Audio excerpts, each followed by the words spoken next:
गांव की सड़क बने या स्कूल ठीक हो, गांव साफ सुथरा हो, ग्राम पंचायत का विकास के कामों पर पूरा जोर हो, हर गांव के लोग यह सब चाहते हैं। मगर बहुत कुछ इस पर निर्भर करता है कि सरपंच कौन है। और आजकल गांव के नौजवान, महिलाएं, यहां तक कि रिटायर्ड कर्मचारी और अधिकारी भी पंचायत चुनाव में किस्मत आजमाना चाहते हैं। लेकिन सवाल ये है कि सरपंच बनते कैसे हैं, इसमें जरूरी बातें क्या हैं और राजनीति की चालें कहां होती हैं। आइए इस वीडियो में जानते हैं यह सब। सबसे पहले सरपंच बनने के लिए जरूरी है आपकी उम्र कम से कम 21 साल हो। शैक्षणिक योग्यता के तहत कुछ राज्यों में 8वीं या 10वीं तक की पढ़ाई होना भी जरूरी है। यानी कि पढ़े लिखों को सरपंच बनाने पर जोर है। किसी भी प्रत्याशी का क्रिमिनल रिकॉर्ड नहीं होना चाहिए। वह संबंधित पंचायत क्षेत्र का निवासी होना चाहिए। प्रत्येक ग्राम पंचायत में महिलाओं, अनुसूचित जातियों और पिछड़े वर्गों के लिए आरक्षित सीटें भी होती हैं। ये हर चुनाव में रोटेशन से तय होती हैं। पंचायत चुनाव आमतौर पर हर 5 साल में होते हैं। चुनाव के लिए निश्चित समय पर अधिसूचना जारी होती है। इसी के साथ नामांकन भरने का काम शुरू हो जाता है। इच्छुक उम्मीदवारों को नामांकन भरना पड़ता है तय समय में।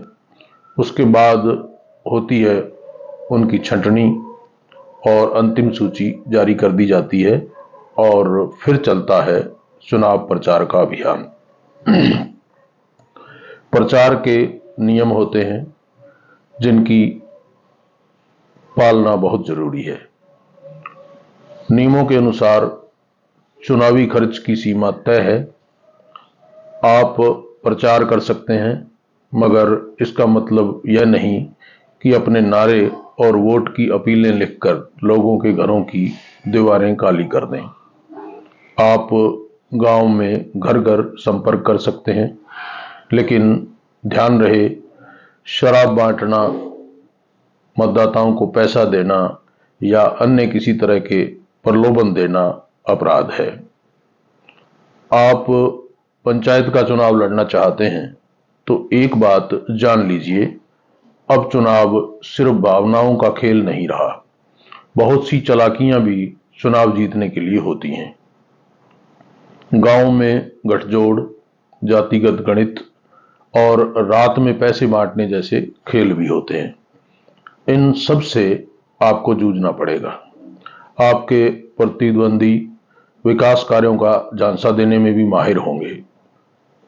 मैं नहर बनवाऊंगा, गांव की सड़क को पक्का करवाऊंगा, लोगों को नौकरी दिलवाऊंगा, ऐसे तमाम वादे करके लोग वोट बटोरते हैं, फिर 5 साल बाद ही नजर आते हैं। आपका सामना चुनाव में ऐसे लोगों से होगा। गांव में चुनाव अधिकतर जातियों के गठजोड़ से तय होते हैं। कई उम्मीदवार पहले ही समझ जाते हैं कि उन्हें कौन सी जाति का समर्थन मिलेगा, किसका नहीं। कई बार एक ही जाति के कई उम्मीदवार भी खड़े कर दिए जाते हैं ताकि वोट बढ़ जाएं। वोट काटने के लिए डमी उम्मीदवार खड़े कर दिए जाते हैं जो प्रचार नहीं करते, लेकिन ऐन वक्त पर फर्जी वादों के साथ मतदाता को भ्रमित करते हैं। ज्यादातर मतदाता पंचायत के अधिकार और फंड के बारे में पूरी जानकारी नहीं रखते। इस अज्ञान का फायदा अन्य उम्मीदवार उठाते हैं। आप अगर इस बारे में मतदाताओं को शिक्षित करेंगे तो आपका पलड़ा भारी हो सकता है। सब जगह तो नहीं, पर कई बार पंचायत सचिव, पटवारी और अन्य पंचायत कर्मी भी किसी खास प्रत्याशी के साथ खड़े नजर आते हैं। वो डेटा, रिकॉर्ड और मीटिंग्स में ऐसी सेटिंग करते हैं कि बाकी उम्मीदवारों को नुकसान हो। आपको ऐसी परिस्थितियों के बारे में अपने आंख और कान खुले रखने होंगे। जातिगत पंचायतें भी आपकी राह में रोड़ा बन सकती हैं। अगर आप सच में बदलाव लाना चाहते हैं तो आपको सिर्फ चुनाव नहीं, सोच बदलने का हौसला भी आप में होना चाहिए। प्रचार करते समय आपकी छवि, आपका व्यवहार और गांव के लोगों से आपके संबंध ही सबसे बड़ा फैक्टर होते हैं। सरपंच बनना ही काफी नहीं है, सरपंच बनने के बाद इस जिम्मेदारी का बखूबी निर्वहन भी उतना ही जरूरी है।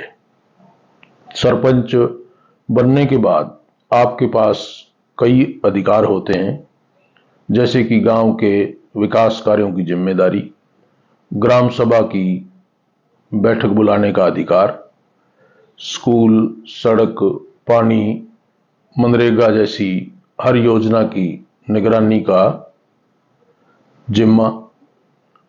सरपंच की कुर्सी केवल शक्ति का प्रतीक नहीं है, बल्कि यह गांव के सपनों की जिम्मेदारी है। अगर आप सरपंच का चुनाव लड़ना चाहते हैं तो सबसे पहले अपने गांव के सामाजिक समीकरणों को समझिए। अपने गांव में चुनाव से बहुत पहले अपनी सकारात्मक छवि बनाएं, लोगों के साथ जुड़ें, लोगों के काम आएं, उनकी परेशानियों को समझें। आप सूचना का अधिकार अधिनियम, पंचायत में आने वाले फंड और सरकारी योजनाओं को भी समझें और इस बारे में लोगों को जानकारी दें। और सबसे जरूरी बात, चालाकियां करने से ज्यादा भरोसा, लोगों का भरोसा जीतने में समय लगाएं। अगर आप अपने गांव की भलाई और विकास की सोच लेकर चुनाव मैदान में उतरेंगे तो यकीन मानिए अगली बार आपका नाम चुने गए सरपंचों की लिस्ट में हो सकता है। ऐसे ही जानकारी से भरे, लोगों को जोड़ने वाले वीडियो के लिए हमारे चैनल को जरूर सब्सक्राइब कीजिए। और हाँ, इस वीडियो को अपने गांव के व्हाट्सएप ग्रुप, फेसबुक और सोशल मीडिया के अन्य प्लेटफॉर्म पर शेयर करना न भूलिए।